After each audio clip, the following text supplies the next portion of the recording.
Recording in progress.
Oh, yeah, it came on Thursday, I think.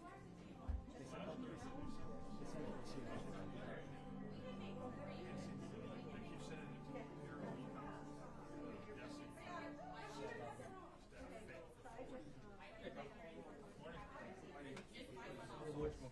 Oh yeah, one point in time. Huh? I was just a little. I know. I know. He says like call Carl. I was like, okay, yeah. But so Core has new makeup, right? So you saw the two. So Mike Hamasu and Regina Ostergaard Clem. Yeah. So Regina, she's at HPU. She is cut her teeth in Fulbright Scholar, School of Economics, Loads in Poland or something like that, and everything. But helped Eugene and DBED on issues associated with GPI, genuine progress indicators and stuff like that. So quantitative person in that perspective. So.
Ready?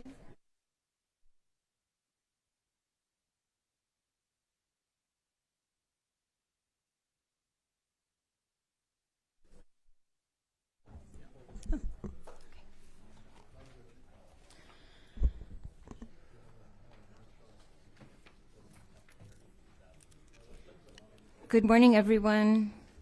I'd like to call today's meeting of the Build Beyond Barriers Working Group to order. It's 9:34 a.m.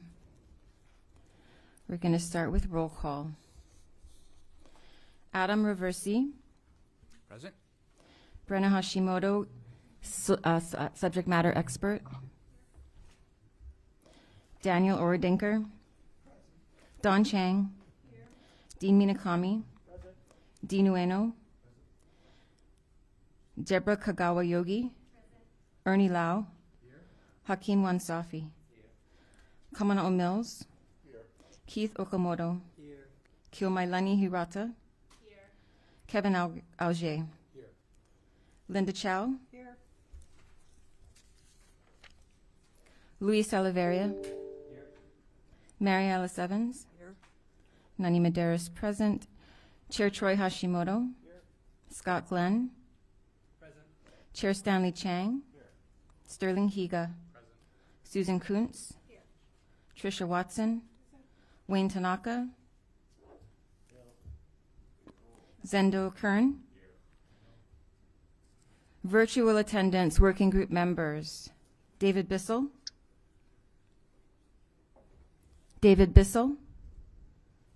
Don Takeuchi Apuna, David Arakawa, Joe Tate, Kathleen Aoki, Lori Tsuhako. Here. Thank you, Kathleen. Lori Tsuhako, Michael Hinazumi, Pono Asana, Priya Landgraf, Here. Scott Mahoney, Here. Steve Paws. Any working group members present whose name I have not called? Susan Lebo Shipty. Alan Downer? Hi, Alan. Sorry, one moment, Colton. Colton Ching? Carl Bonham. Anybody Also- else on the working group? For the virtual committee, there's people messaging. David Bissell, Mike isn't working, and Don Apuna is also present, but saying there's no sound. Thank you. No sound that we can't hear them or they can't hear us? Sorry. Don, if I will type in the chat. This is Priya Landgraf for Don, so I will type in the chat to ask her that. Sorry, was there one more member that we missed? Kaina Holt. Yes, I'm sorry, this is David Bissell. My mic wasn't working. I'm here. Also noted Dr. Kenny Fink, Department of Health.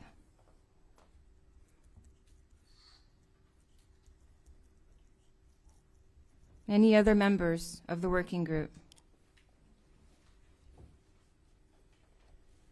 I'd like to acknowledge that we have members of the public attending today. Is there anyone attending from Maui? Aloha and welcome. I'd like to acknowledge joining us this morning, we have Governor Green, and I'm going to turn it over to him to make a few remarks now. Aloha, everyone. Thank you for coming. We respect everyone at this table and in this room and beyond. So this is about a process to get input from every opinion. Okay, I want to reassure people of that. Housing is life for us, and we know that. We know that that's one of the great challenges. So how we come together and make this work is what's going to really define these next several years. And I know that there have been concerns about the process. That's why we're all here. That's why we're opening it up. That's why we can all see what's going on. Okay, let's just have that right out there in front. Now, the housing emergency proclamation happened before the Maui crisis. And It is more than a crisis, it's a tragedy. Our hearts are broken. We're all there as much as we can be right now, and there's a large process that I'm happy to share more as time goes by about what's happening on the ground in Maui. First and foremost, let me say with absolute clarity, Lahaina will be rebuilt how the people of Lahaina and Maui want. And I want that to be explicit and clear and reiterated over time. That is so important because these two large events have occurred in a similar time frame. The process of this BBB committee and, of course, the tragedy. And so I don't want people to feel that anything is getting rammed down their throat, and we'll go into that in depth today, okay? That is important. The people of Lahaina are suffering terribly, as we know. The people of all over Maui are suffering because it's having a huge ripple effect. 12,000 people essentially were displaced. Right now, 6,000 of them are in either hotels or Airbnbs, and there's going to be a long process to find ways in the short term to help people in that way, in the longer term, and I'll unpack this in other conversations, to help them stay in stable housing for 18 months in Airbnbs and other houses. And then the questions will be, how do we build temporary structures, that are not in Lahaina? And we could talk about that at great length. I don't want that to be the focus of today's meeting, with everyone's input, but also in a way that over time means that people don't have to be in Airbnbs or hotel rooms if they don't want to be, until the long process. And it will be a long process of people deciding what to build and where and how in Lahaina. That's me just trying to share as openly as I can what's going on with that process. Needless to say, it is an effort that will require everyone on Maui, across the state, federal support, humanitarian support. We want to do things right, and we want to do them right, not just vis-a-vis this committee and this process. And I know that we will have our moments where we agree or disagree on process, but we want to particularly be sensitive about what's happening on Maui. And I needed to share that with you today because of the gravity of the situation. Again, we welcome every amount of input, both in person, in meetings like this, through friends and family. But a lot of people on Maui right now really can't even speak up because they don't have maybe their cell phones back or internet, or they're just wrestling with the very basics of life. So I needed to share that with you. And then I'm just going to share my appreciation. Again, I know that this is in many ways a volatile move from people's perspective to push so hard into housing. I only say that we wrestle with these issues and try to find a path to build housing in a good way for our people because it was such a big issue even before the crisis. And I'm not using the crisis in any way to impact how we go about this meeting. I'm just saying it's very important that as we address the crisis, other issues are going to continue. We're going to continue to work on homelessness. We're going to continue to work on housing. We're going to continue to address the larger economic questions so that our state can go forward. So that's why we didn't cancel the meeting today, because I think even if we move 1 inch, it's good for the people and us at this table and across the state to see that we're working on the issues that are big. So again, please accept my deep appreciation for being at this table, being in this discussion, and let's find a way, if we can, to build housing for the people of Hawaii that works for all of us. So mahalo for participating. Aloha. Mahalo, Governor. Mahalo, Governor. I'll make a few general remarks and we'll move into the agenda. The emergency proclamation on housing created a working group comprised of state agencies, county agencies, private sector experts, and advocates. The role of the working group is to review project applications and determine whether a project meets criteria and should be certified to move forward under the processes created via the proclamation. Every member of the working group is anticipated to contribute to the evaluation of a project with the same diligence they would use in reviewing a project that is not certified by the proclamation. This group was anticipated to help expedite the review process and construction or renovation of housing projects because of the unprecedented coordination and cooperation across government agencies and input from private stakeholders and community. This is my plea to our working group members. As we do this work, move forward with aloha in our hearts and be mindful of our thoughts and words. Let's listen, let's learn. To support our communities across the state, including Maui, we must work together. To echo the governor's comments, Lahaina is not on the table. Not until the community is ready. If and when they are ready, if this working group can assist in any way and support them, we will. We have been conducting assessments on Maui to identify land, infrastructure, and housing options for those affected by and displaced by the fires. We are conducting assessments of residents and community to hear firsthand from them what their needs and wants are regarding housing and community. These conversations are ongoing and will continue to be. And we want to make that information available to the public and are working on the various ways to do that effectively and meaningfully. To that end, we have tried to make some changes since our last working group meeting.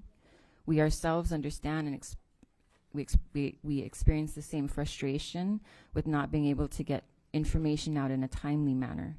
We are in the process of standing up our own website.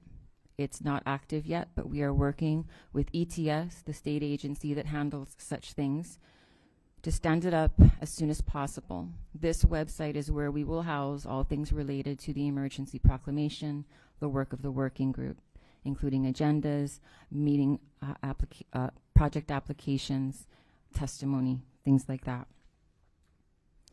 We are also looking to update the emergency proclamation and do things like refine the definition for state and county projects, the types of projects or government operations that could fall under the definition of allowable housing projects. Okay. We're now going to move into agenda item 3A, project proposals to the lead housing officer. As many of you know from the agenda, the Department of Hawaiian Homelands submitted 4 project applications for consideration. My first announcement will be that these projects have been removed from the agenda. We want to thank everyone for their input. As of close of business yesterday, we received over 400 testimonies from the public. The majority, if not all of them, were regarding the DHHL projects. We heard you, we're listening to you. I want to thank the working group for making the time to be willing to review these projects. I think that the response from the community and working group members and agencies speaks to the passion and perseverance and commitment we have to community and housing. Government projects under the emergency proclamation can be certified through the lead housing officer, which at this moment in time is me. And I chose, rather than certifying them unilaterally, to bring them to the working group to allow public testimony in the spirit of sunshine, in the spirit of hearing from the community and other agencies, their recommendations on these 4 projects. And I think it's a good thing that we did that. So we heard from you loud and clear. The projects now rest with the Department of Hawaiian Homelands and the Hawaiian Homes Commission to take any additional steps regarding villages of Leali'i, Wai'ehu, and Honokowai. Any members have any comments or questions? Moving on then to the Hawaii Public Housing Authorities, 2 project applications.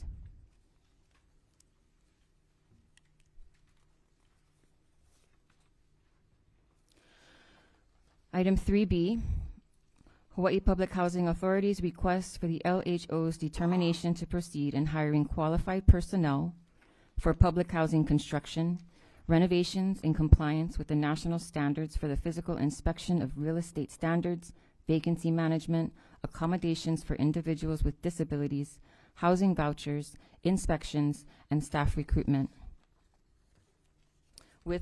Joining us today, we've got Hakeem Wansafi, the Executive Director of the Hawaii Public Housing Authority, as well as Brenna Hashimoto, the Director of the Department of Human Resources, and I think we have HGEA with us as well on the virtual. Oh, okay. Deborah Yogi also joining us from HGEA. So first I will turn it over to Hakeem to explain his project proposal, as well as giving Brenna and Deborah an opportunity to speak to the proposal. Thank you, Nani. Aloha, everyone. This proposal has nothing to do with building new housing or getting any kind of accommodations to be able to break grounds or anything like that. So basically, the Housing Authority has over 300 vacant units, and we have a similar amount of vouchers, about 300 or so vouchers that we could give to the folks and house these people. The people that we house are all low income. The average AMI of the people we serve is 12%. It's under 15%. So these are the most vulnerable population, the elderly, disabled, and others. With over 80 vacant positions that we have, we're not able to get to all those positions. So two choices we have, and two choices we always had prior to this AP. We either keep those units vacant and wait until we hire more or until our staff get to it, or this exemptions that we're asking allows us to go ahead and, number one, hire folks on a temporary basis to help our staff to get these units up and running, or hire contractors that can come and take care of these units, again, to help our staff, because we're not going to get to them anytime soon. And to put it in perspective, at any given year, we have approximately 500 units that become available. So it's ongoing. It's not just 300 standing. By the time we finish this meeting, we'll probably have one or more, 2 units becoming available. So that's one. The second one that it allows us to do under 103D is basically from the procurement process, don't go through the 3, 4, 5, 6 months procurement process, because we already know what the units cost to fix because we have done it. We went through that process. Once we do an ICE, an independent cost estimate, it allows us to enter into negotiations directly with the contractor for the purpose of going to our existing units, fixing them, making them available, and move family. It also allows us to hire those who will help us to process the paperwork, not just doing the renovations of these units, but also helps us to do the processing, looking at the files. Anytime we open a wait list, we get 5,000 to 10,000 applicants for a couple hundred units that we may have available, and we have to process those. So those are the exemptions we seek in under the emergency proclamation, so we can expeditiously put families into the units. And I'll defer to Brenna, the expert on these matters.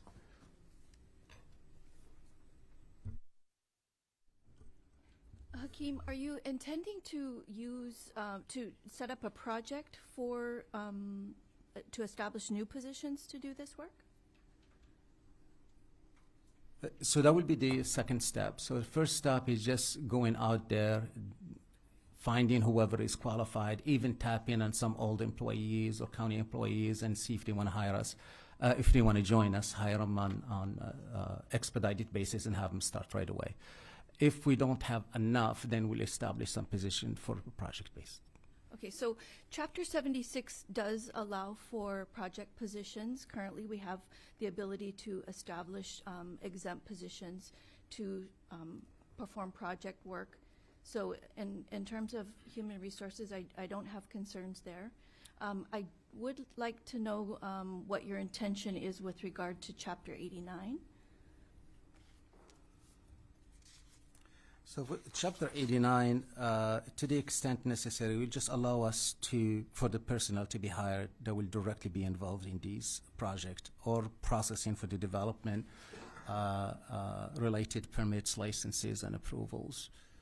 Are you intending to exempt these positions, or sorry, exclude these positions as well as exempt them? That is correct, when necessary.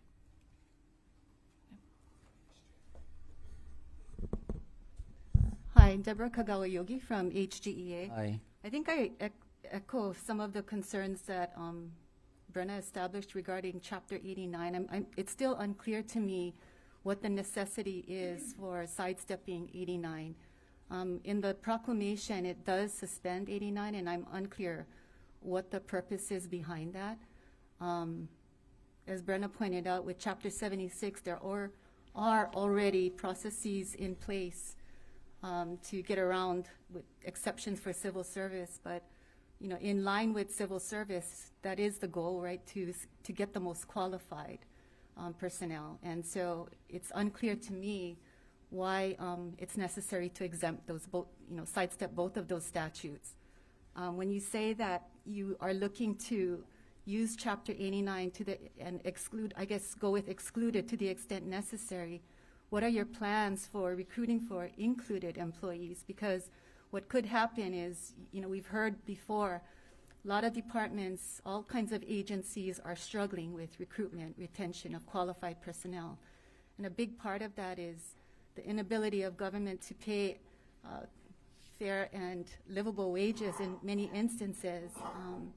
And by not paying competitive wages to those that you already have, what you could be doing is robbing Peter to pay Paul. And, you know, is that really what you're looking to do? Because, you know, even with the city, when they pointed out the difficulties with the permitting and hiring and recruiting, you know, it's a much deeper effort, looking at it in long term. How are you going to fix it rather than Band-Aid solutions of just hiring, contracting out work, paying these employees higher wages because you have to in order to be able to recruit and retain them. You know, I just ask that that be considered in terms of the impact on included bargaining unit employees and how that's going to impact not just state government, but potentially other government agencies as well. Thank you, and we all share those concerns. I think the ideal situation is that our 80+ units are all filled. Unfortunately, we stay, as you know, they are in continuous recruitment. It's just not enough folks there that want to join us. If there is any of these people that would like to join us on a regular basis, we certainly have it budgeted, and we're happy to have them. This is basically temporarily fixed until we are able to either staff up or until we don't have any vacancies. But I agree with you. I think there is a bigger picture here as we move forward. But for this purpose, it's basically these units that we're talking about. Thank you.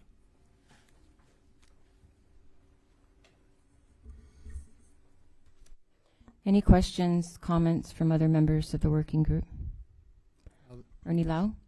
Thank you, Hakeem. Are you looking at other options instead of just hiring, trying to hire people, looking at contract or consultant services to provide some of the expertise and bandwidth that you need in the interim? Thanks. Yes, thank you. No, absolutely. We do know that even the hiring process will take some time. Just to find the folks will take some time. So we'll go both ways.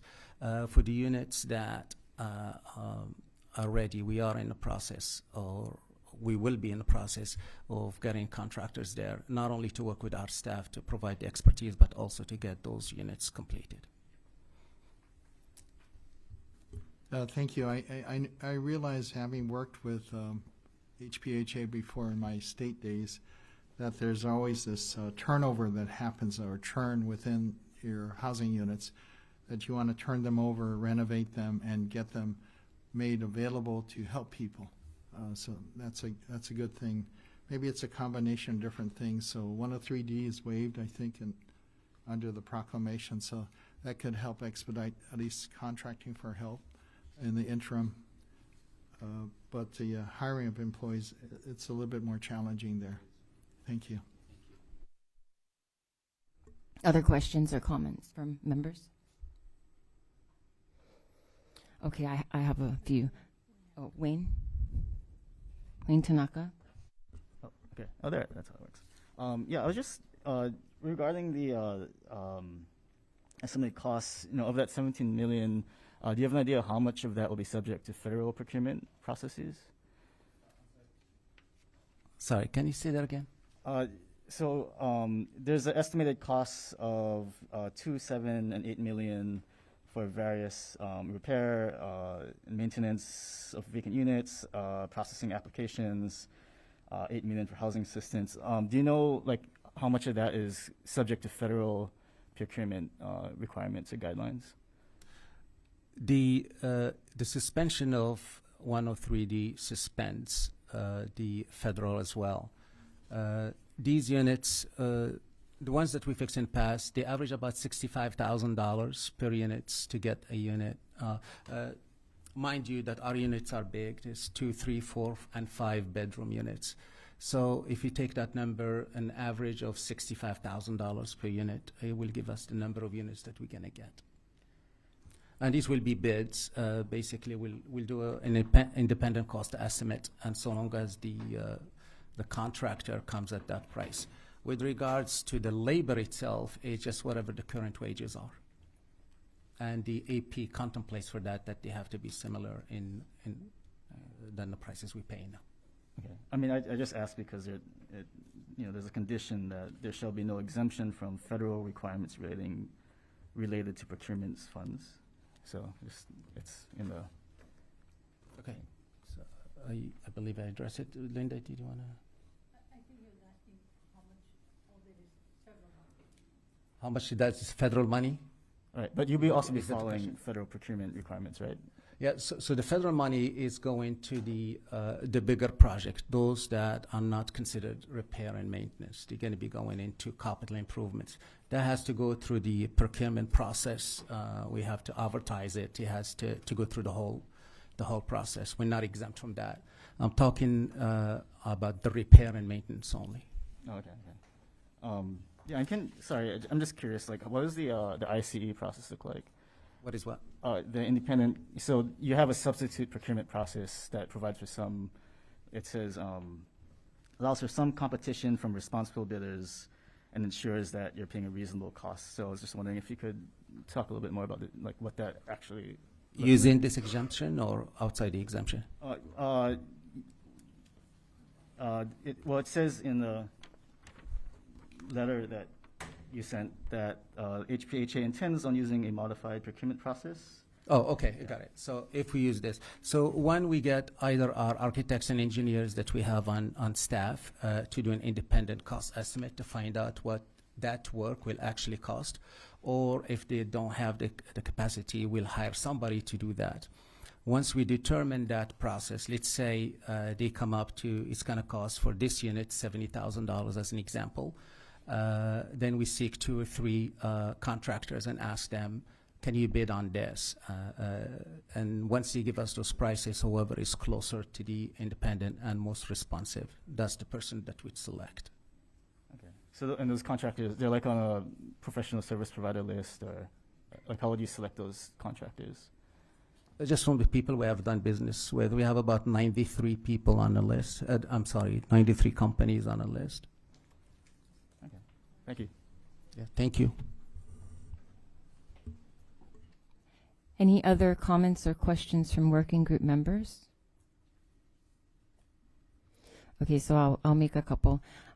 This discussion, I think, has created some opportunity for clarification around the EP and discussion, which I think is good.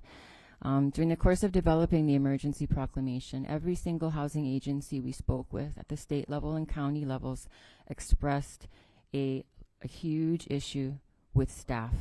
Some of our agencies were at 40% vacancy rates, DHHL being one of them, SHPD is another, OPSD is another. I can go around the whole table, Land Use Commission.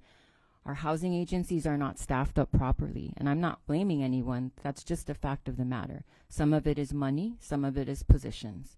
But if we want to help our people get into housing, and if government agencies have a role in making that happen, we have to make sure they have the personnel to get it done. And of course, we prefer that those people be local and be from our communities, but it starts with us making sure that they can, in fact, hire. Another thing that was shared with us was, on average, it takes an agency 4 to 6 months to staff up. There's one agency at this table that's been waiting over a year for very important positions relating to housing. So I think this creates a good opportunity for a larger discussion outside of the emergency proclamation about how can we support DHERD, how can we support HGEA, our unions and the civil service system, to create a pathway that's a bit quicker, not compromising on skill, not compromising on pay, but what are the larger reforms we need to consider outside of an emergency proclamation to help staff up our agencies to be able to do the work? It just so happens this particular agency is the one that helps the most vulnerable, the poorest of the poor. 0 to 12% AMI is what Hakeem's clients earn, and they need housing. So that was one, sort of point that I wanted to make, and to just sort of say we're going to keep working together in the future and figure out, and these guys here, the two chairs of the housing committees, figure out a more permanent pathway to helping. If there's no other questions or comments from the members, we'll take up the next agenda item. Okay. Also with Hawaii Public Housing Authority, or from Hawaii Public Housing Authority, is an application to proceed with a construction project at Hale Aloha Opuna, Kea'au, Hawaii, for the renovation of public housing units related to the filling of public housing vacancies and accommodations for very low-income tenants that were displaced from the fires as a result of the high winds of Hurricane Dora passing south of the island chain that fueled destructive fires throughout the state, and most particularly in Lahaina, Maui. I'm going to give it over again to Hakeem for some comments, and for some additional context, Hakeem, if you can also speak to the projects that HPHA lost in the fires, I think that would provide some assistance in context. Okay, thank you. So let's start with the last one.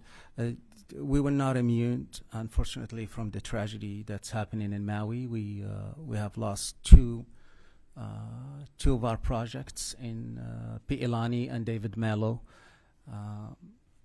that we're housing our folks. Pi'ilani was housing our the elderly that will live in there. So we lost one of our tenants. She's confirmed deceased, and one it's still not found. Okay, so that's Pi'ilani. We're in the process of trying to find permanent housing for the rest of the folks that have been displaced, currently in hotels, and fixing these units and going through this. We're offering folks the opportunity to be close to their loved ones too. That's why we're doing this statewide. If they once we fix the unit, if they want to move, we'll offer them that. And because our inventory, after losing 2 properties in Maui, it's extremely. We only have 14 units, and we'll be using some of this, the first one, to fix it. With regards to what we have asked, I just want please to inform everyone, since this item was in the agenda, we received a call and communication from our partners in the county of Hawaii Island, and as of last night, came to an agreement that they will issue the permit for us to expedite this process. So we would like to request withdrawing this motion. It will no longer be available, but I do thank that you put it on the agenda, and that started, continued actually the conversation more on expedited basis. And as such, they have affirmed to us that within the next 2 weeks we will get our permit. So we're asking that we defer this motion. Thank you very much.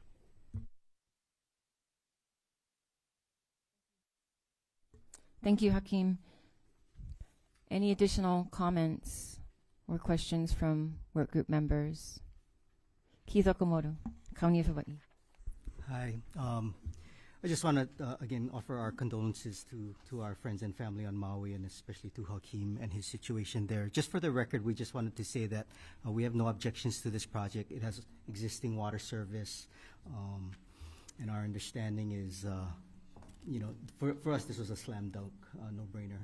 So no objections from Water Supply Big Island. Thanks.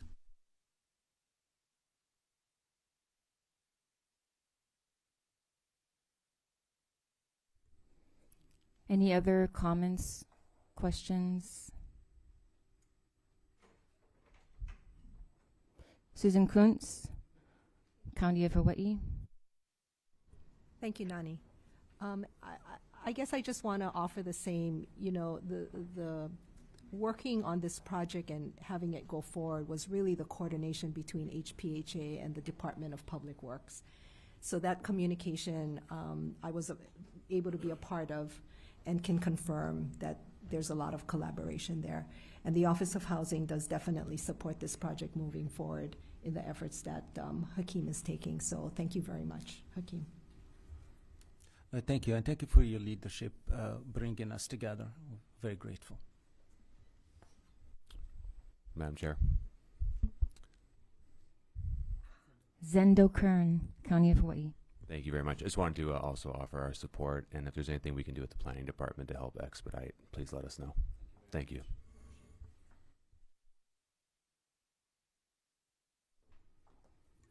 Any other comments, questions? So to clarify, Hakeem, you and Hawaii County officials have been able to work through the challenges for the project and the permits, and you no longer need the emergency proclamation to proceed. Yes, thank you. Thank you. And as soon as I have the permit in my hand.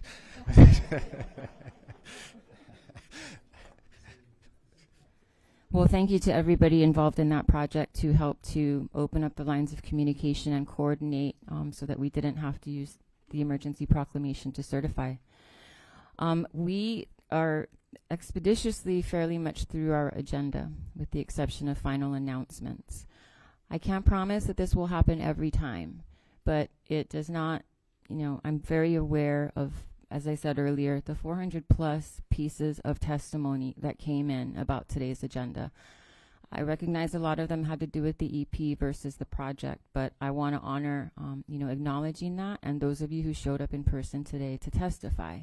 So to that end, or to observe, I should say. So to that end, I would like to take public comment. I know some of the members may have places to go. The meeting was scheduled until, I think, 11:30.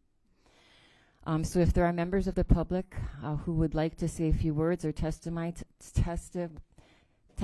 to items on the agenda, I would, however, like to start with people from Maui who flew in. I think a few of you raised your hands. Aloha.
Say abolish this emergency proclamation because the protection of our EV components should be the most important to us if we're going to shouldn't have to take time off of our days of work to come into these meetings to speak up. And you guys are gonna silence the people. That's why 400 plus testimony. We're gonna have 400 plus people here today.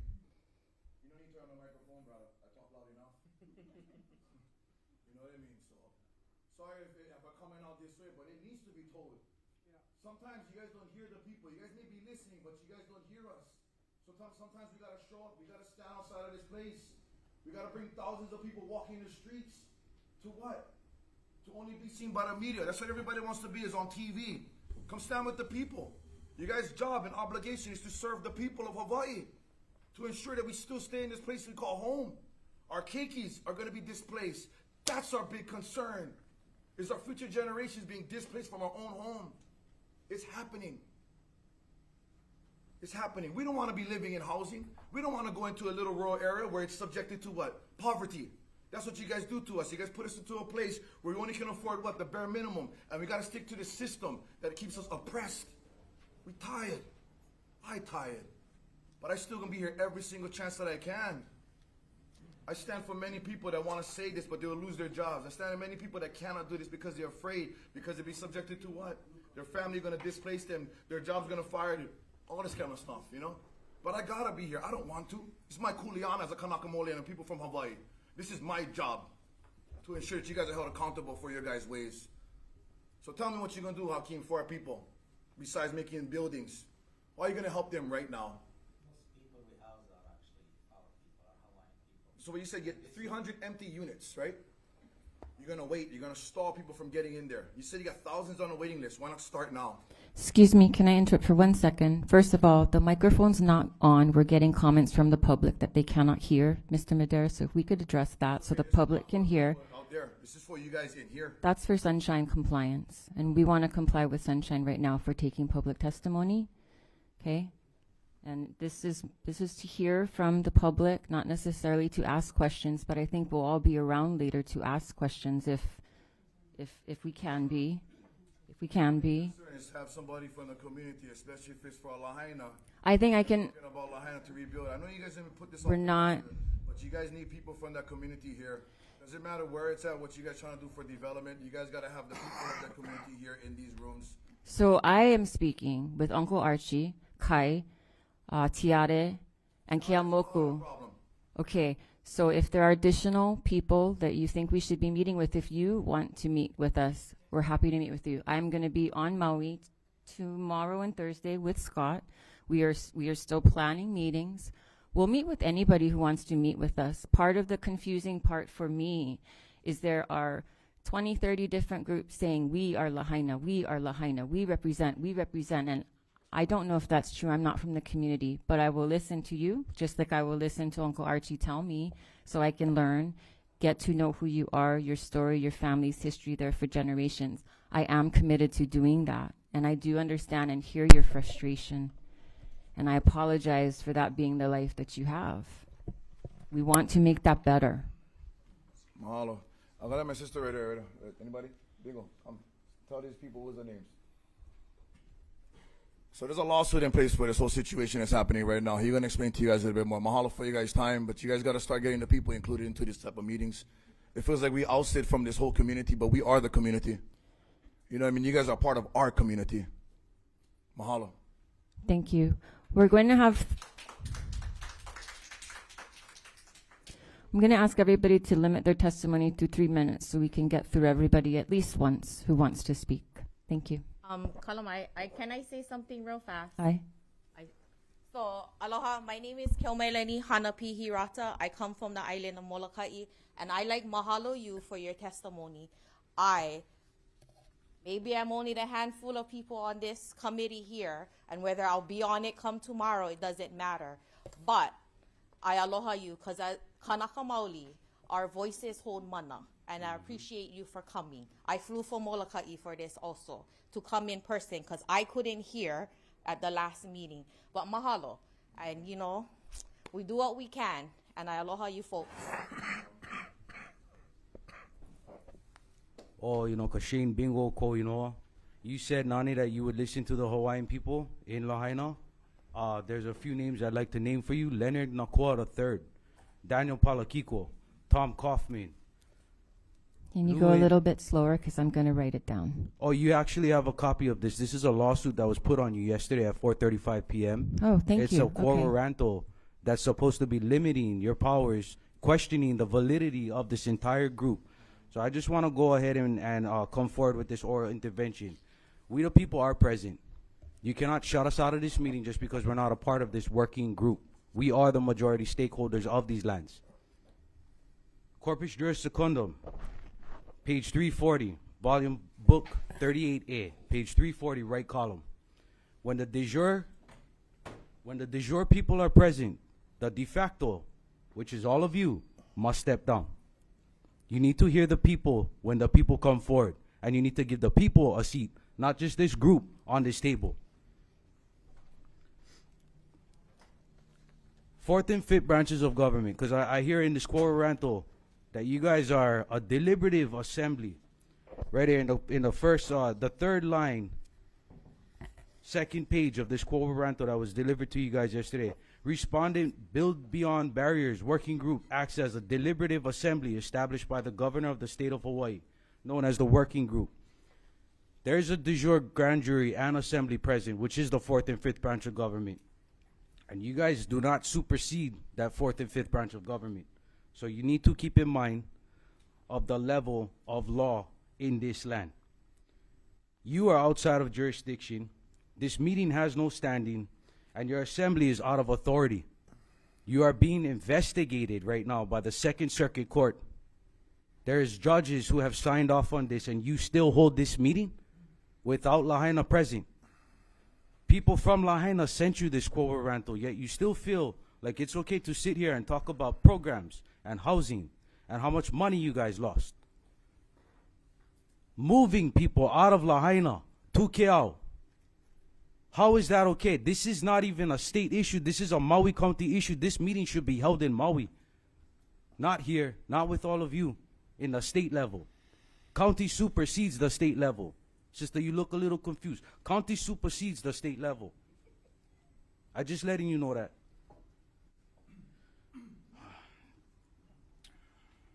County planning issue.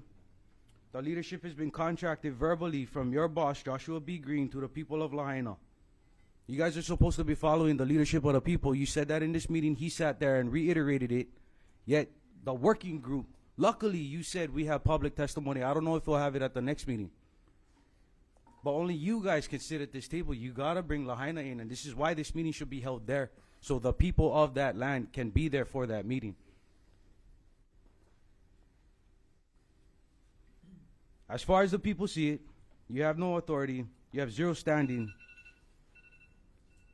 Because the major constitutional violations within 127A. This meeting does not stand as valid. And you have no authority, Nani, to do what you guys are doing here. Take the meeting back to the county of Maui, please. That's not even a request. That's a demand from the people. Take this back to Maui County. Let Maui deal with it. Aloha. Thank you.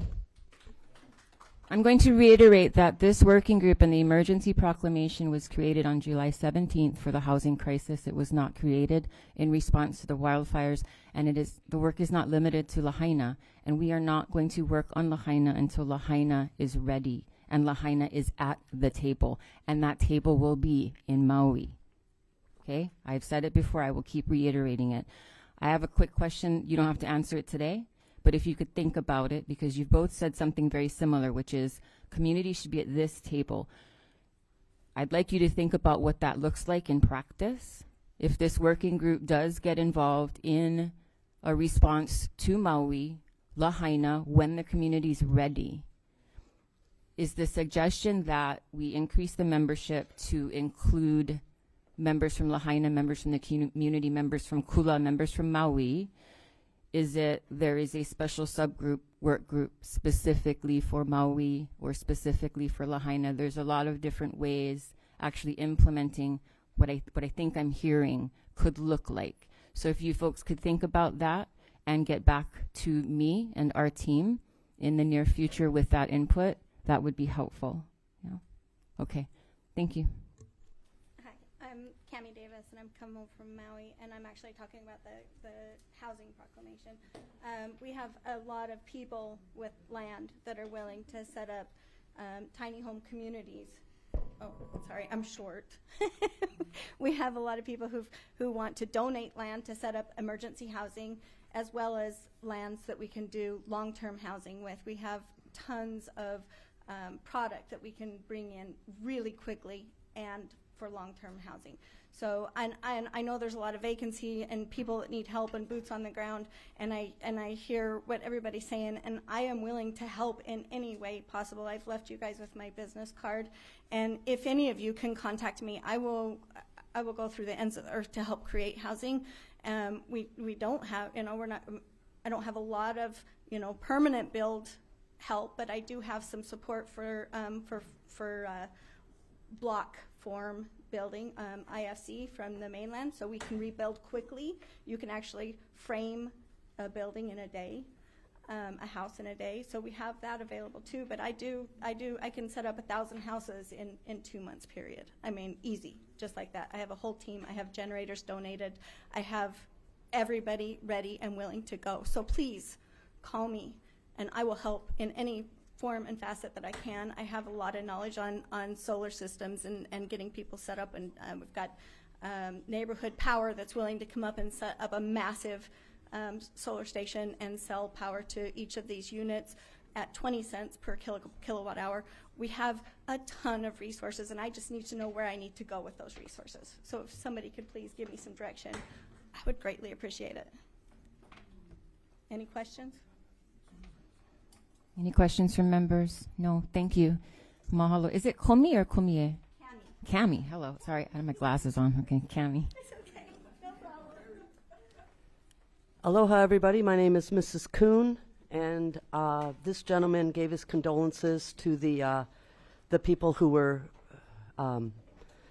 killed on Maui, and thank you for that, because I didn't hear it coming from anyone else. And I also would like to give my condolences for the hundreds, if not thousands, of people that were burned alive in Lahaina. And I would just like to let you know, sir, that Herman Andaya is unemployed right now. So you're looking for a lot of people. You could probably expedite him to the top of your list, because he's looking for work right now. And that's all you talked about, was hiring more government people, hiring more government people. So there's a name for the top of your list. Aloha, everybody.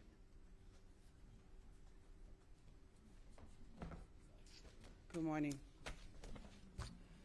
For the record, my name is Walin Christian. Born and raised, reside on Oahu. My auntie lost 3 of her properties in Lahaina. Fortunately for our family, they were not residing there, but they were renters. Now, you guys may think that the public is a conspiracy theorist. They were keiki home by themselves that we have no account for. I speak on behalf of all the people, not just Kanaka, although I am Kanaka Maoli. What all of you have forgotten here, those who are volunteers, those who are nonprofits, those who are private companies, and those who are public servants, including the governor, who walked out of this office before he could hear public hearing. Heva. You guys think of this as numbers for buildings, for money. What about the people? What about the families that have been destroyed by this fire? And for the record, I will say this: it was not a natural disaster. This emergency proclamation is a fall. And let me tell you why. Because all of the hearings you hear, all of the testimony you hear, all of the social media you hear, it connects the dots to what's happening in Lahaina. Lahaina was our first United Kingdom capital. Funny how all the common people were taken out in one fell swoop of a fire. Fire department, police department on Maui did nothing to get those people out. In fact, they blocked roads. And I can say that with a fact because the people in Lahaina testified to that. The sad thing that I have right now in my hand is this court document. You should not be having this meeting because it was filed. You should not be talking about Lahaina here as it was stated before. Where's the mayor of Maui? Even though this is a housing issue, that's the island he represents. I'm shaking right now. Because I look at this, and if some of you are here really fighting for the people, mahalo. Speak up. Don't be afraid of the rest of the people here. Speak up. Mahalo, Tita. That's our people. And if this is just a money issue for you guys, get out of your seat. Please. Nani, you speak about talking to the people. Hold a meeting in Lahaina Civic Center or wherever they have room for, and hear the people, hear their stories, hear their heartbreak, hear their demise. You can turn that off because I'm not going to end until I end, and I'm not being disrespectful. You cannot limit the people's voice to 3 minutes. This is devastation. From the day that fire went on here in Honolulu and all the other islands, the people are the ones who got the donations to them, the water, the food, the clothing. Guess what? Coast Guard, FEMA, trying to stop us from going in, while the people inside Lahaina is suffering. Yes, we found other ways to get them there. And I could go on and on with the people who showing themselves on social media, the celebrities, the president. Come on. He couldn't even pronounce names correctly. Why was he here? A photo op or truly for the people? You folks here should be asking the people what they need. Not the representatives sitting in state legislature. The people. Unfortunately, and I'm going to read this real quick, and this goes to the Housing Authority. Local authority housing or council housing is housing you can live in that is owned by the local authority. No, it should be owned by the people. You have to apply for local authority housing. Your council will assess your needs and decide if you are high priority. Every person in Maui is a high priority right now.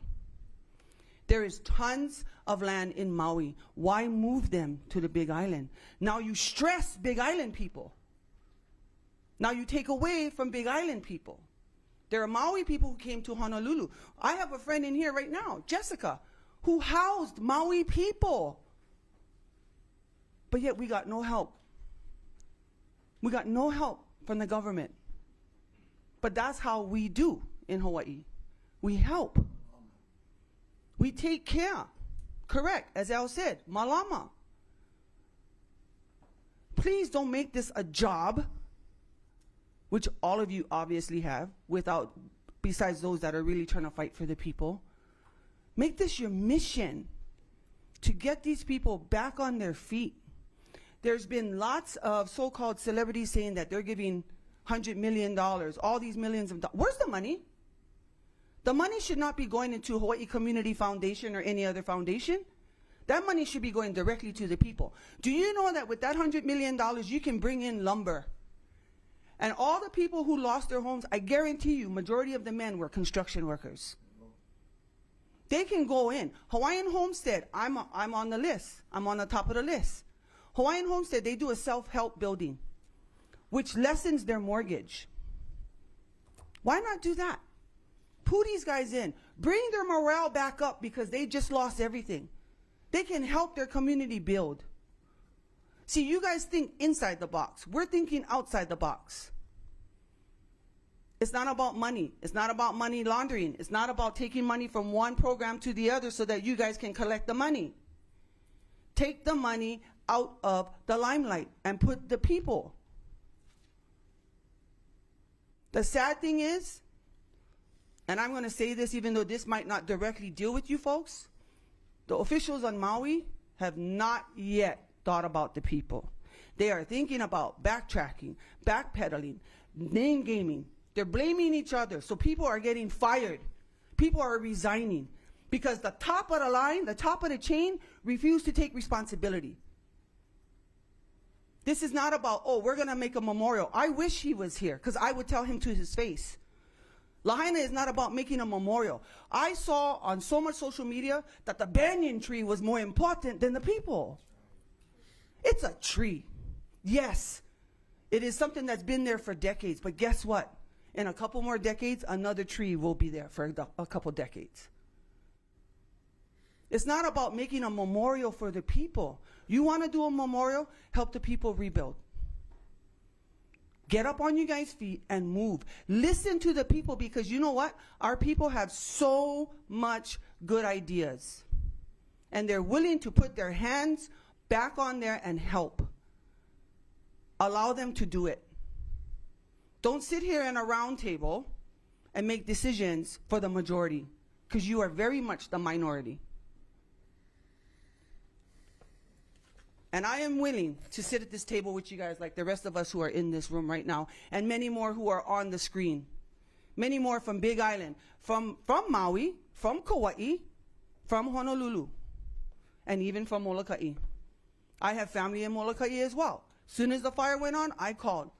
Get venison, dry it, send it over to Maui. That's how Kanaka Maoli runs. We live off the land. I myself prefer Safeway, but we live off the land. Open the doors, Nani. Open the doors. You know right now you are targeted because of what they see, what's going on. Open the doors. Let the people speak. Let the people do. I grew up in housing. Halava housing, to be exact. Don't put the people back into a poverty level. They're emotionally and mentally, they're already beat because of this fire. You throw them into a little town in housing, you are the one who's going to make their demise. They will have no hope. That's why we stand here in Honolulu. And I agree with the sentiment. This meeting should not be here. It should be in Maui. Mahalo. Mahalo for sharing your thoughts. You are right, I am targeted, and I would hope that my actions speak for themselves as I do this work, as I've done my work before. I know the messages that are out there on social media. I know what people are saying and spreading. This is why, in part, we are having public testimony right now. This is why, in part, I have said we will have meetings on Maui, and I welcome your input, along with Uncles, and I don't know where the other person went, but yes, we will keep listening and talking with you, and you will be involved in the efforts. Can I say one thing before he speaks? So if you want to hear from the people, stop making meetings last minute. Because the people couldn't fly from Maui. They don't have money. Everything was lost. Bring it back to where the travesty is. That's on Maui. Understand. I have no problem flying up to Maui. My family is from Maui. Like every other Kanaka, we get family on every single island. Mahalo, Tita, for fighting for the people. You have no idea how much that means for one person to stand up in front of all of this and stand for the people. Many, many Keakua's blessings on you. Mahalo. I want to emphasize we're trying to keep to 3 minutes so that everybody can speak at least once. I'd also like to ask testifiers to be respectful of members at the table. Just please be respectful of members at the table. I understand emotions are high and people are hot. Please go ahead. Aloha.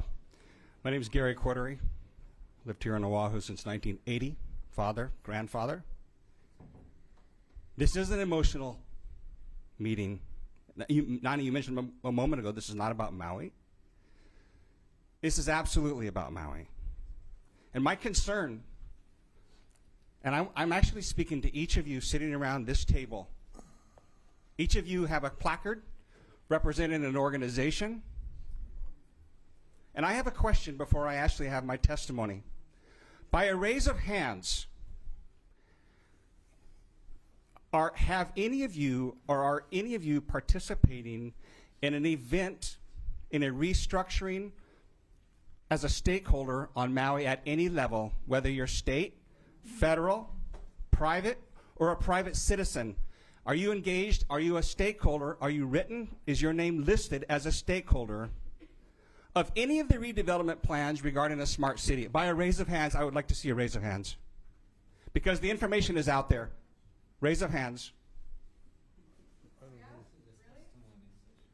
I can tell you, Department of Planning, DLNR, DBED, Housing, all of these agencies, and I'm not saying to you directly, but you're here representing these agencies, therefore, it is your responsibility to tell the truth.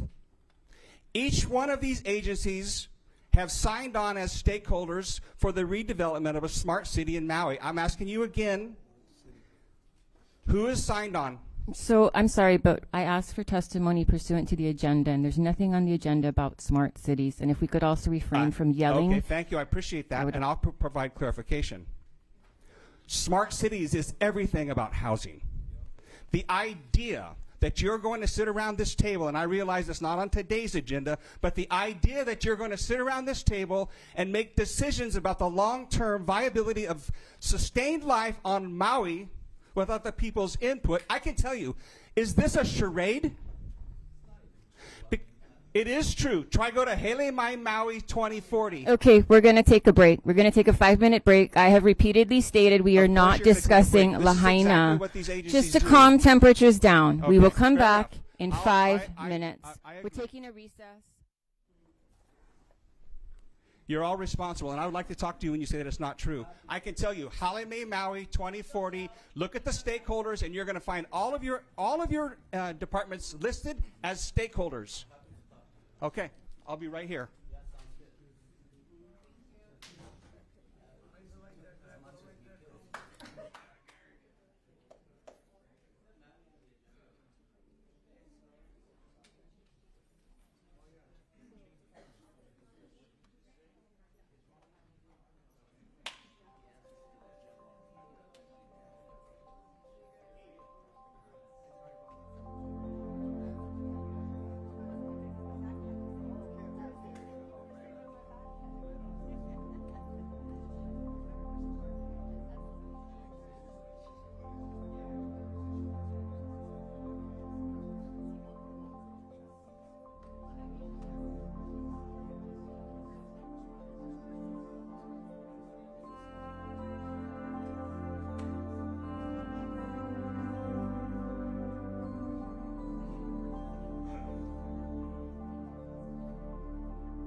Okay. Hello. Yeah, I see the state of affairs in Hawaii, and I see all these different things going on, and it's on. And I just want to remind you guys that you guys work for us. You guys work for us. I don't know if you guys forget. 1,000 people could come up here and say that they want something and they need it, and you guys don't even think twice. You guys just go with the way it looks. You guys just go with what is going to further your political career, political entrepreneurs. And I'm not saying that about everybody, but it really looks like that. And you guys got to be more like a waiter sitting there. Oh, what do you need, sir? Can I do anything? Can I help you? Because it's just like we come here to talk about something, and then you guys start fighting back with us. You work for us. You don't talk to your boss like that, right? Who talks to their boss like that? Nobody talks to their boss like that. Oh, you cannot go talk to him because he got security. Look at Josh Green, how weak man. What happened? I came inside, what? He got to go check his bevities? What is going on? He's supposed to Please be not busy. that. Let's not do Yeah. that. This is No, not that it's- kind of a meeting. It's not a political meeting or a campaign meeting. Yeah, no, This I'm is not serious campaigning. business. But you saying that is very, that really bothers me. You're not being a waiter. You talk to your boss like that. I'm your boss. And for real, these people, they are your boss. You gotta think about it. Think about what you're doing. 1,000 people come up and say they don't want the digital money. You guys pass it like nothing. Think about that kind of stuff. And here now, it's you guys gonna take the people in Lahaina and put them in Puna. Come on, the land values, the different things we're talking about. Puna, I grew up there. I love the Big Island. But let's not sit there and say that that's the same kind of land that is in Lahaina with that ocean view and that beauty and that's just you're taking people's family fortunes and then you're putting them over there. That's crazy. So then what is next? What is it? Yep, the political entrepreneurs. I've talked about that already. And we just want some help from you guys. If you find it in your heart to change, to change the way you think, change the way, is everybody here for money? Because you get plenty of other jobs you guys could do for money. You could go do something that's your passion or your dream and go be a millionaire some other way. But why? Who would want to do it like this? Shame. Shame is when you steal. Shame is when you do something behind everybody's back. You know what I mean? And I don't know what's wrong. I look at the legislature, I look at everybody, and is everybody here happy with the way Hawaii's going? Our biggest export is our people, our children. That's our biggest export. The planes come in full, they leave empty. Because why? Must be because of who's running the show over here. And I'm not here to yell, raise my voice. Apologize if I made anybody sad. But how many times have we been sad? Enough is enough, huh? No. More screwing over the people of Hawaii. More, how much? And I'm going to say it again. I'm going to talk about Green. That's your guy's leader. He's not even here. He's a guy, he only signs the bill to further his political career. So what is next? He go for president. And that's what you guys look for. Oh, that's the guy I look up to. The guy who screws everybody over to get to the top. Come on, that's not what Hawaii is about. Aloha is the law, is the real law over here. Come on, you guys. That's it. Mahalo. Yes, Member Tricia Watson. Aloha, everybody. I'm Tricia Kehalani Watson. I kind of just want to make a clarification. So first, I think I speak for the whole group. Everybody's hearts are with Lahaina, and we're all very, very sad about it. I've been on the ground there. It's absolutely heartbreaking. I think Nani has said, and I agree with, anything happening for Lahaina needs to be taking place in Lahaina. I absolutely agree with that. I've heard several times at this point something about forcing people from Lahaina to Hawaii Island. That is just not true. I think what has been proposed is creating additional inventory so there is more affordable housing. As Nani has said, the affordable housing crisis absolutely existed before the Lahaina fires took place. So nobody is proposing to force anybody from Maui to Hawaii Island. I think that needs to be made clear. I think what we will find happening is there will be additional affordable housing units created statewide, and people of Lahaina, should they choose, and only should they choose, need to have housing options. So again, absolutely nobody is proposing to force anything on the people of Lahaina. I think Nani and the governor have clearly committed to have meetings there with Lahaina people. I actually think having something at the Lahaina Civic Center is a very good idea if that facility is available, because I think everybody wants to hear from them. So I have no idea what smart thing you're talking about. I don't know if that's some, so I just want to be clear. Like, okay, so if you have information on that, because we're not raising our hands, because we just have no idea what you're talking about. Article So- 3. One Section moment. Are you done with your comments? Okay, can we just hold that thought? So we were going to finish testimony after Marty, and I went out to speak with people during the break. Auntie with the hat was going to testify, and BJ and Marty, you have not spoken yet at the podium, so I'm going to allow you to speak as well. You wanted to speak as well. We're going to stop at that. I think you already spoke once. I'm going to ask if you can provide written testimony to us on whatever your further comments are, but we really want to give the people who haven't spoken, those 4 ladies, an opportunity. Can I take a minute from her? It's just a few questions. We're not actually taking questions. If you're wanting answers from this group, I would suggest putting it in written testimony and submitting it to the working group, and we can go through that. I would like to make a suggestion. There is a zero waste off-grade house that can come in and put the people over there in Lahaina back in their homes at wholesale cost. It could then turn over and resell for like 6-fold of what they're gonna pay for it. So is there a way, with all of the hundreds of millions of dollars that you guys raised, that you guys could sit down on the table? Well, not you guys, but you know, the people have accumulated. Can you guys sit at the table with this manufacturer, and maybe that could be some sort of option as a zero waste facility, off grid? You don't need to stick it into sewage grade, electricity grade. Yes, definitely, we can sit and discuss that. Okay, thank you. Kalamai. Aloha, everyone. My name is Jessica Kiatso. A lot of people know me as Priya. I'm here today because my heart has just been breaking for the people of the islands. I've given testimony so many times, and most of the time, it's like this. Backs are turned. People don't listen. You look like you're sleeping. Where's the emotion? Where's your heart? And when you think about these actions, when you think about the work you do, think about all those people, like this guy on his phone right now. It's insulting. It's insulting. And I'm going to tell you right now, it happens time and time again.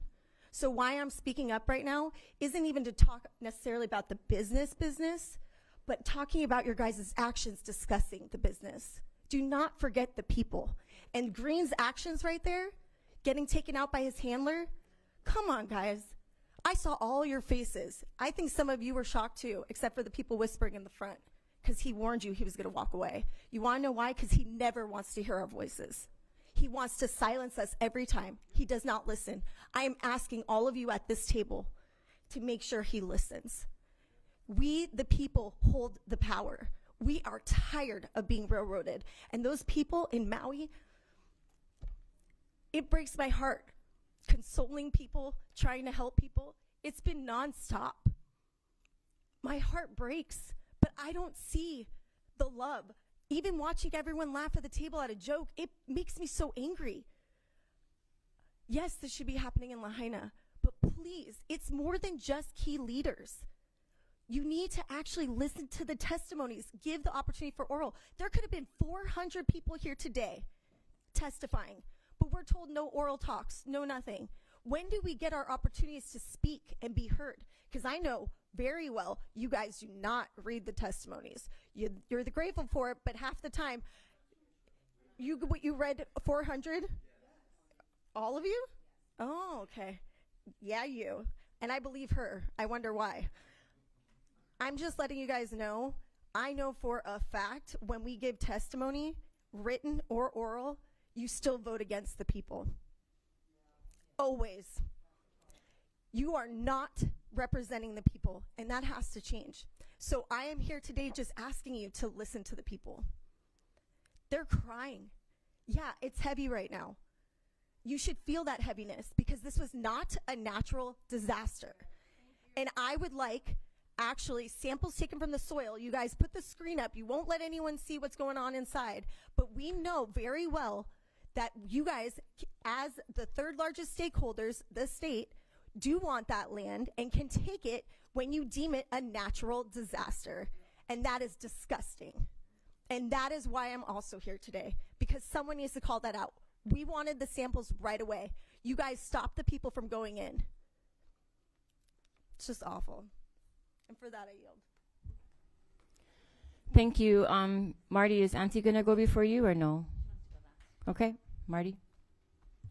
Aloha, my name is Marty Townsend. I'm with Earth Justice. Thank you very much for this unexpected opportunity to say something.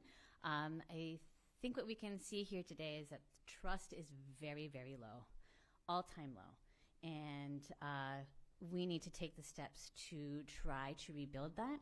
And I think you guys have heard very clearly what people are expecting in order to make that effort towards rebuilding trust.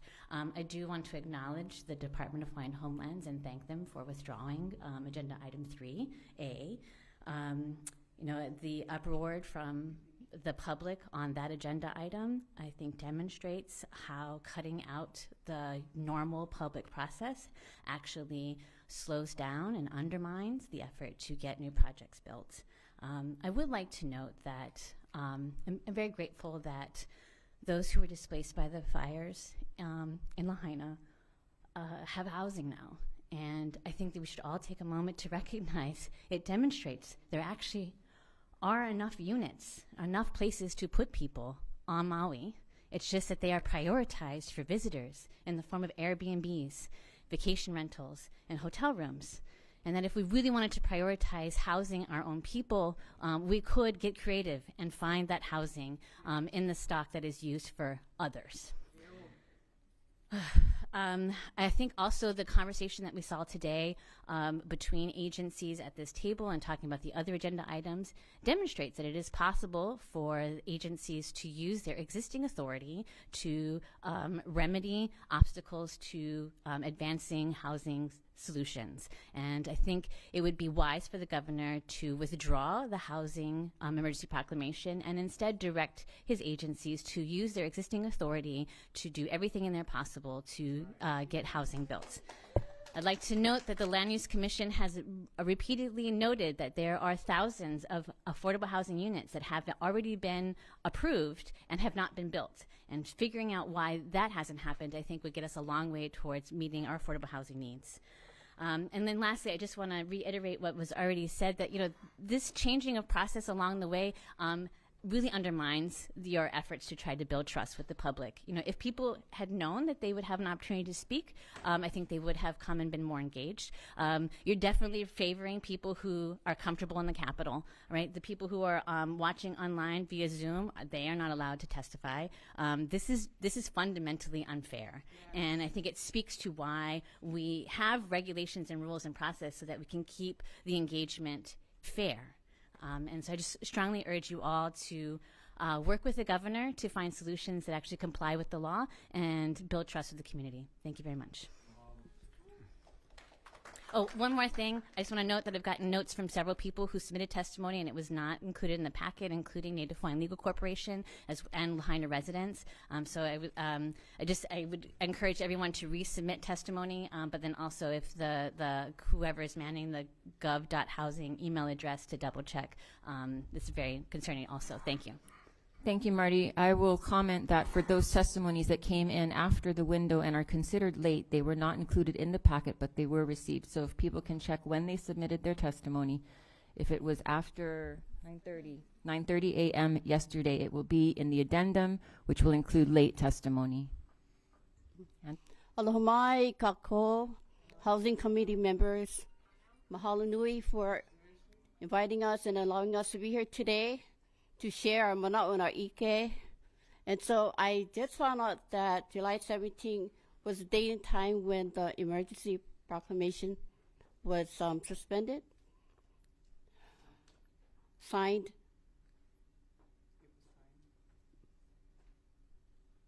That signature it only can come from our kupunas, who are ancestors to the Iwi kupuna that are placed where they are on the islands. So I humbly ask that you guys reinstate that sunshine law. Aloha mai kako. My Iwi kupunas. Aloha mai kako. My makuas. I call them because you know why? This is not only surface or physical, it's also spiritual. I am a Iwi kupuna protector, and I'll continue standing and protecting them. But with this decision that our governor, Josh Green, made, he is not pono to make that decision. He mahalo for allowing me to share that with you. Because I'm going to call out, and when I call out, this is a warning to everyone who knows the unjust that's been done in this emergency proclamation. The emergency that I see today is Lahaina, the people there. My prayers and blessing travels with the winds across to them. My support is only where I can be able to use my hands to labor or however else I can be able to help them. And they may be your relatives, they may be your neighbors, they may be someone you know you don't know. But most of all, when I call this word, it's a warning. And the warning is because you guys will step over. Using this emergency proclamation would not solve nothing. Continually, to step on my Iwi kupuna, my ancestors' bone, and their blood that runs through me. And for those of you who understand this, so, and for this housing, yes, it's a must, it's a discussion and a need for many people, wherever they are, here in the islands. My kupuna right now is saying to call. And when I call, that's only because there are deaf ears, blind eyes, cold hearts that are not allowing us to talk or share and discuss these matters. For those of you who understand, it will not affect you. Who understand. For those of you who do not understand, that's only because it's time. It's time. Many kupuna before me spoken, and it seemed that everybody went ahead and made whatever decision, choices, what we thought was best for us. I asked this one time, reinstate our sunshine law so that your housing plans, whatever it may be, to help every level of people that needs a place to live will be able to live. Yes. And if you guys don't allow that, then you guys are going to be responsible. Thereafter, when I'm done. There's no blame here. There is no blame. Away!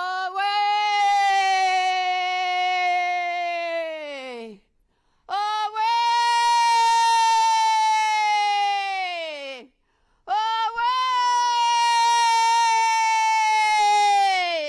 Away! It's been given the warning. If you guys pursue, which you guys did not get any permission from my Iwi kupunas, whose bones are still laying in those grounds, but this historic preservations that's already been pono, already been sealed. And so with this blood that's already been laid in Lahaina will be upon you guys' hands. And I'm not just speaking to all of you here, I'm speaking to the whole city, county, state departments, wherever you are, whoever you are, will be on you guys' hands.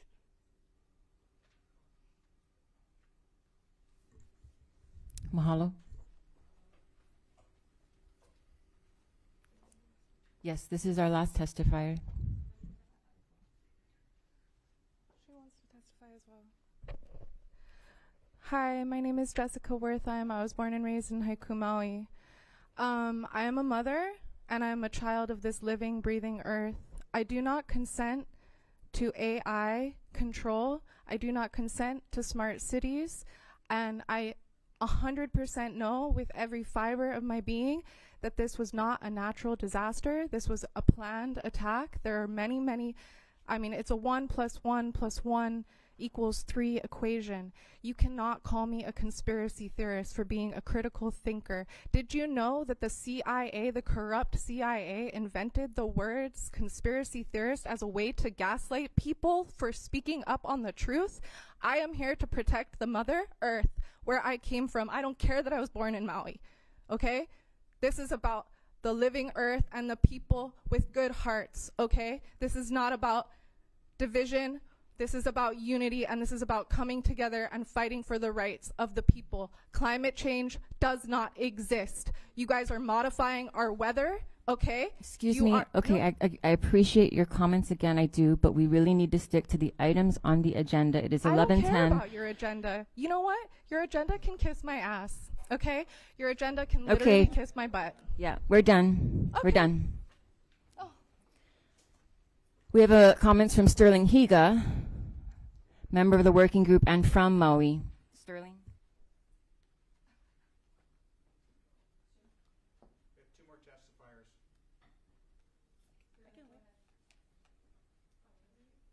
What about the testifiers? Can I testify? Thank you. Hi, everybody. I'm Sterling Higa from Housing Hawaii's Future. I live on Maui with my wife and 4 children who were all born on Maui. My wife is a Lahaina Luna grad, and many of her friends lost their homes. I'm going to keep it to 3 minutes. Look, we have social media.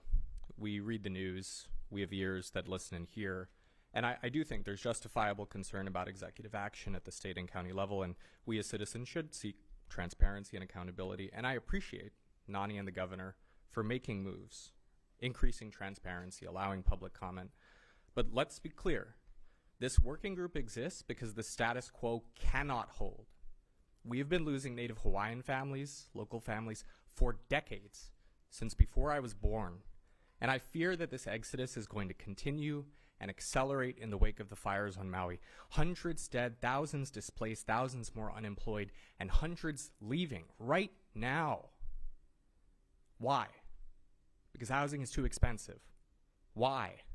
Because we've got laws, exclusionary zoning laws that are racist in their origin and explicitly designed to make housing unaffordable. And the people in this room know this. We all know this. But we pretend that these laws are okay. We pretend that single-family zoning, minimum lot sizes, minimum parking requirements, limits on accessory dwelling units, making kauhale illegal is okay. It's not an accident. Now, if the counties change these laws, and the counties can change these laws, they could change them tomorrow, we wouldn't be here. I'm like you. I don't want to be here. I don't want the emergency group to have to exist. I want the counties to take the lead to change the laws so that we can build affordable housing. Now, tomorrow, the Maui County Council is meeting at 9 a.m. There's a meeting of the Housing Committee. And I know, because of how this meeting goes, that there are going to be hundreds of people who show up to yell at Nani. Let's stop yelling at Nani. If we're ready for change, let's take this outrage, this righteous outrage, and let's solve the problem permanently. One county at a time, with sunshine, with our elected officials present. Marty, you're here. Wayne, you're here. You know these laws are unjust. Let's change them. Let's shift from no can to how can. Let's stop yelling at each other. Let's stop casting blame. Let's stop demonizing each other. We all agree. And we can do it. We can do it on Maui. We can do it on Kauai. We can do it on Hawaii. We can do it on this island. We can do it statewide. Do we have the will? They're here because they do. They want to see this better. I know them.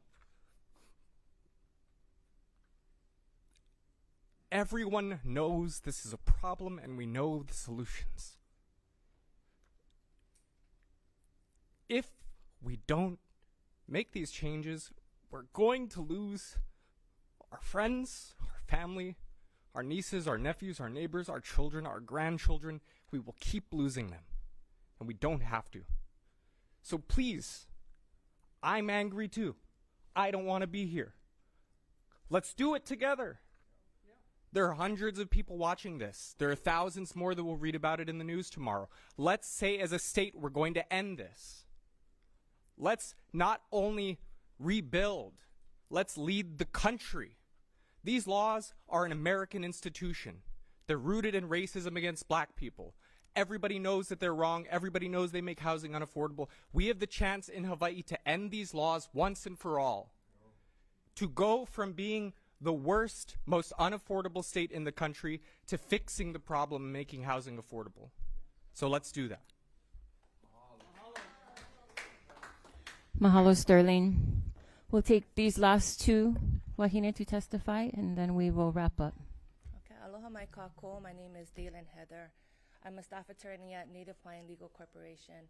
I felt compelled to come and speak because I noticed that my testimony submitted at 9:30 exactly, while we scrambled over the weekend to prepare it, and we did not get access to the materials until end of the day Friday, was not included in the submittal packet. So I felt compelled to come up and share some mana'o, share a little bit of what's in the testimony, but most of all, to agree with what Brother shared. I don't think there's a disagreement that it's sad and it's hurtful when our family members and our loved ones need to move away from Hawaii. As someone who practices in Native Hawaiian law, I can also share it's sad and it's hurtful when someone can no longer practice their traditional and customary practices because of a development, or when somebody's iwi kupuna is found during construction and they need to sit there and testify and describe what they've seen with their own eyes. It's not a zero-sum game. I'm looking around the table and I know people. I've worked with them professionally. I've worked with them within community. I went to school with them. Nobody is here to make the situation worse. Nobody is trying to hurt people. Same thing with the community, flying out, taking time out of their day, not knowing what's going on. And as Marty shared, it's that lack of transparency that has the potential to slow things down. And as we've seen, we need to address the problems with a scalpel, not with a sledgehammer. So as we move forward, I encourage both ways. Respect is a two-way street. And I've heard things in the media being said about people who criticized the emergency proclamation early on, saying that their values were questioned or that they were selfish for questioning. And that hurt me because I'm in the category who would benefit, quite frankly, from affordable housing. So I'm just here to kako'o all the mana'o that was shared, to say I look forward to the next meeting, working group meeting, if there is one, because the legality of it is questionable, challenged, illegal. But if there is one, I look forward to the continued transparency. I look forward to examples of discretion, like whether or not you include somebody's testimony at 9:30 or you cut them out at 9:29, so it doesn't make it before the working group. I look forward to seeing honest exercises of discretion during this time of transition. Mahalo nui. Mahalo. Aloha mai kako o Tara Ko'oinoa, soy Tara Rojas. So I'm Tara Rojas, and I'm going to speak. I just guided by Na'au to be here.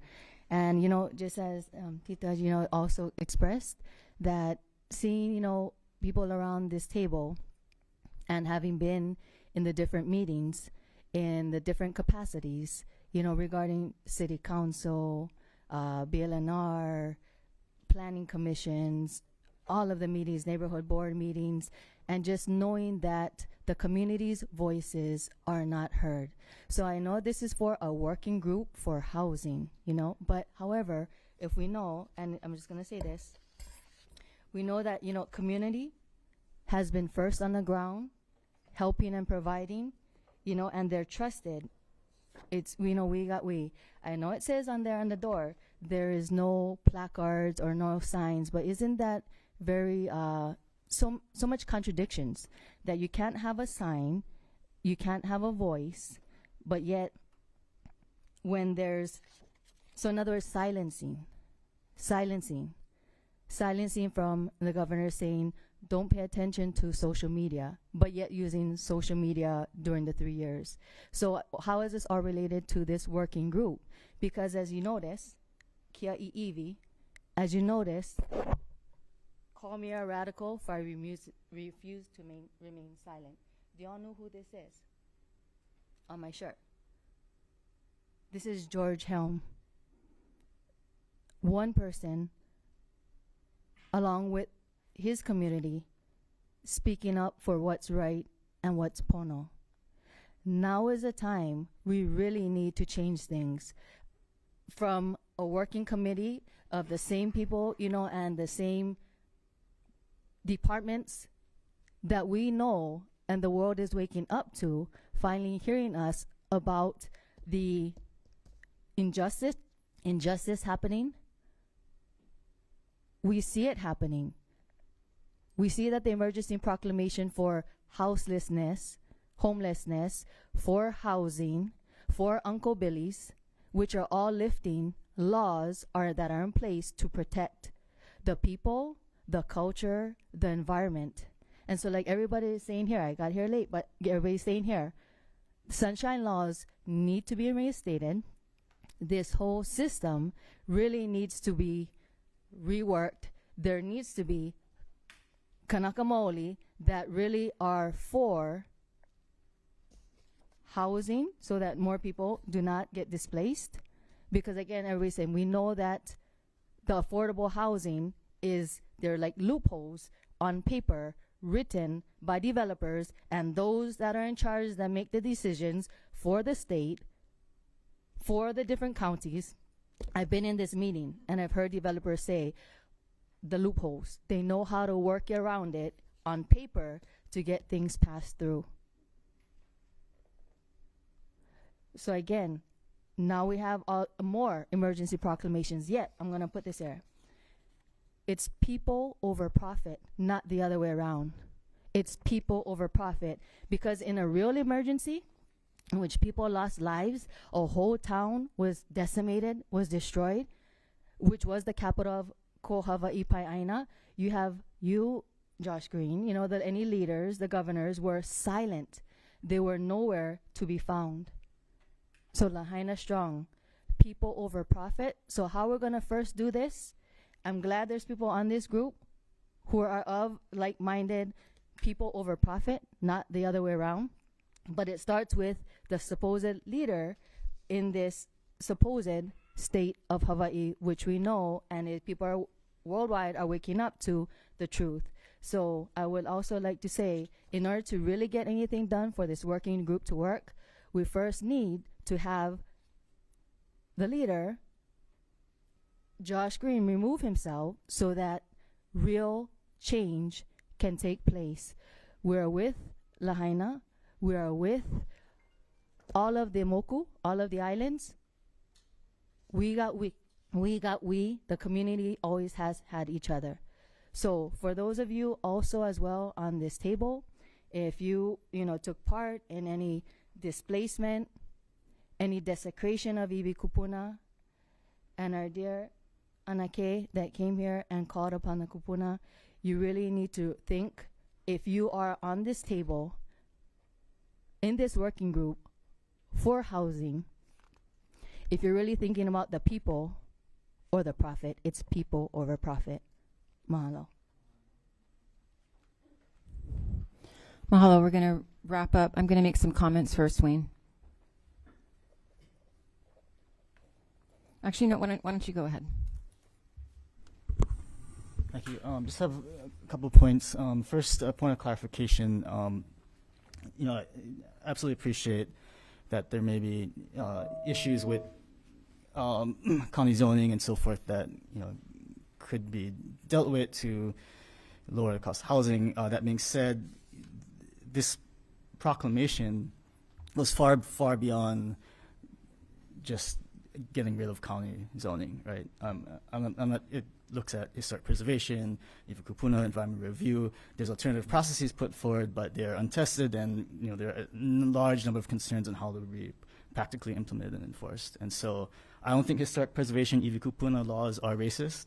I don't think environmental review laws are racist. I don't think land use commission laws are racist. I think they're actually put in place because of a long history of injustice and of land uses that kind of ignore the voices and the needs of the folks that are most connected to these islands.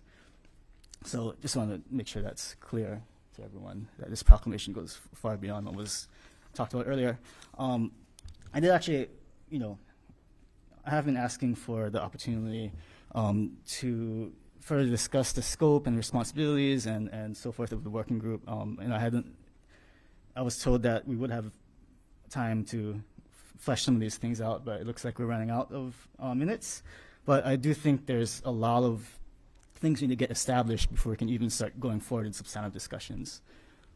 Everything from, our role, will we be evaluating affordability standards? Will we be able to look at financial information so we can assess whether the benefits that are being accrued to developers are commensurate with the benefits that the public and those most in need of housing will receive? Are we going to look at potential conflict of interest issues, like how will those things be assessed or addressed?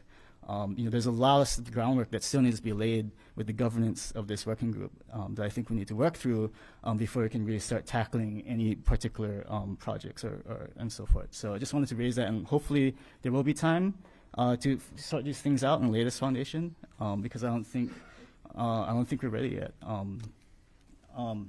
And I guess finally I just wanted, I think today, and I'm very glad that the working group and the chair acknowledges the importance of public transparency in all of these decisions that could have long-lasting impacts, for better or worse. And so, I would strongly encourage that even those projects that are considered state and county projects, which the working group technically does not have to review, that those projects come before the working group, and particularly the private ones, right? So the private developments that all they have is a county or state exemption or waiver, and they're technically a state or county housing project. So even those projects, and in particular those, I think need to come in before this group in a with some semblance of public review and notice and input. Thank you. Sterling? So Wayne, I think we agree on more than you imagine, and maybe you misinterpreted what I said. What I said is, if we fix the county zoning laws, racist laws, like single-family zoning, minimum lot sizes, minimum parking requirements, limits on accessory dwelling units, and making Kauhale illegal, we will be able to build enough affordable housing that this working group that you're concerned about, justifiably so, doesn't need to exist. So my question to you is the Sierra Club of Hawaii in favor of or opposed to the racist exclusionary zoning laws, like single-family zoning, minimum lot sizes, minimum parking requirements, limits on accessory dwelling units, and the fact that Kauhale are illegal?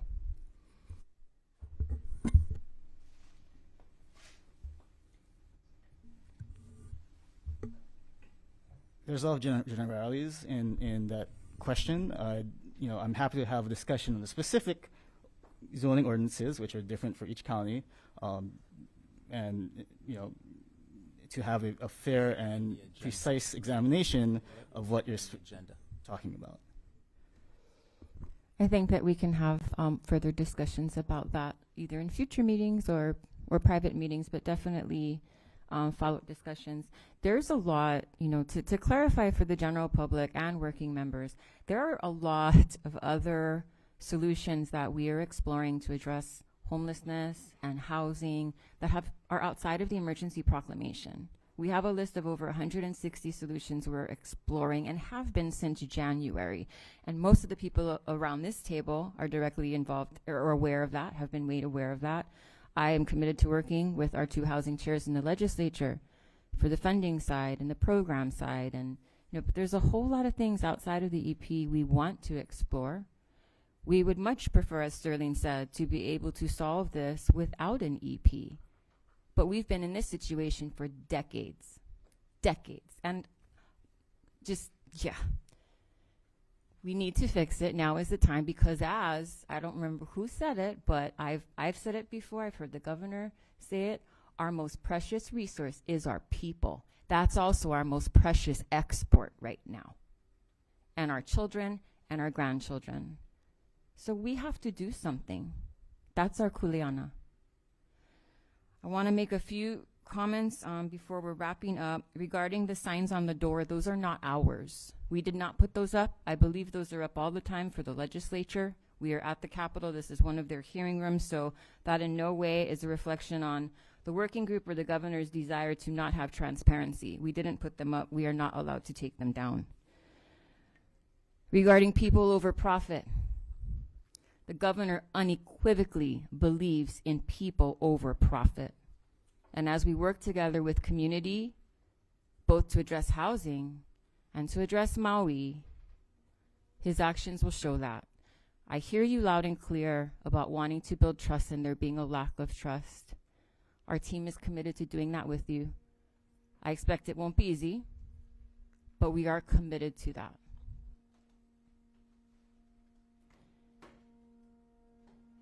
With that, my final comments are going to be,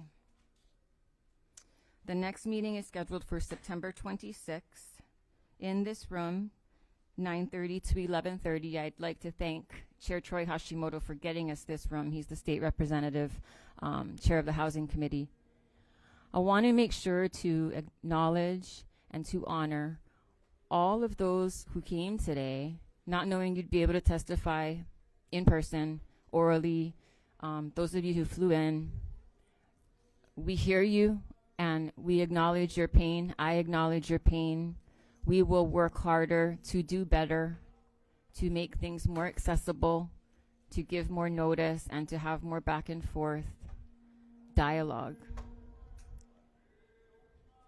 Dawn, would you like to add anything in closing?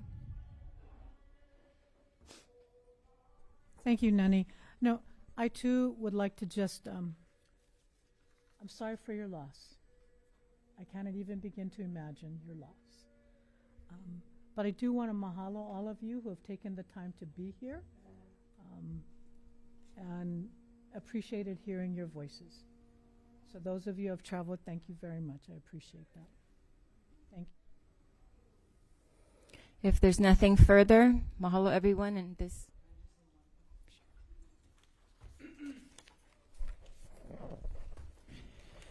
I just want to say something real quick. When you say, Nani, that this has been going on for decades and you guys don't have a solution, I'm going to keep this statement with you folks. If you guys want to see something different done, then do something different. Insanity definition is you keep doing the same thing, expecting something else in return. Get the people involved. As I said in my testimony, there's a lot of great ideas out there. It doesn't end or start here. It starts with the people. Your next meeting, open it up. You guys may get riffraff coming in here and saying things that maybe you may not like, but that's the people. Listen to their hearts. And for everybody who's online, I know they want to speak, but they can't. I wait for the meeting in Maui. I will be there. I have the privilege of being able to fly out when I can. Open it up. Give the people adequate time to prepare to fly to another island to speak on behalf of the people. That's all we ask. It was said before, but I'm not going to go through that whole deal. Change what you do to get a different result. Decades, this been going on. Private meetings, not having the people involved. There should be no private meeting. This is about the people. Mahalo. Okay? Mahalo. This meeting is adjourned. For those of you who, the public, if you please just be sure to sign up on the sign-in paper, which I think is on the podium. Yep.